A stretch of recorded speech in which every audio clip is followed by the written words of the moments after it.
Onyx. Onyxga полный full mes hadovoy qilish kerak. Oldi rishaklari 221, orqa chuloklari Vitoniki, orqa prujina, sharovoyli usilinni, 4 ta usilinni amortizator. Juda zo'r chiqadi. Mashinaligini endi tushunishadi.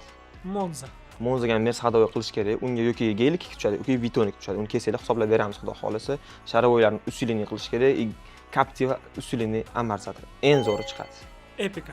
Epica o'zi juda zo'r mashina hisoblanadi. U kорабль hisoblanadi.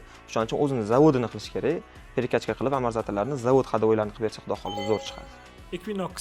Equinoxga mers hadovoy qilish kerak. Orqasiga plavishlar qo'yib, xudo xolisa Captiva usulini amortizatorlar qilsa, juda zo'r mashina bo'ladi. Taqqilashlar ancha yoqoladi. Tahoe. Tahoega eng zo'ri Toyota Sunnybloklar bo'ladi. Chunki u внедорожник, bu ham внедорожник. Xudo xolisa juda zo'r chiqadi. 4 ta usulini amortizator обязательно bo'ladi. Malibu 1. Malibu 1 ga Vitoniki ham, G2 ham tushadi. Xudo xolisa ikkalasi ham juda zo'r chiqadi. 4 ta usulini amortizator Captivaniki juda zo'r chiqadi. Tracker 1. Trackerga Mercedes Vito Sunnybloklar qoqiladi. 4 ta usulini amortizator Captivaniki qilinadi. Juda zo'r chiqadi bu ham. Orlando. Orlandoga ham Vito Sunnybloklar juda zo'r moslashadi. Xudo xolisa 4 ta Captiva usulini amortizator. Xuddi shunga o'xshagan xizmatlar bo'lsa, bizga murojaat qilib ko'rasizlar. Xudo xolisa cho'tki qilib garantiyalar bilan chiqazib beramiz.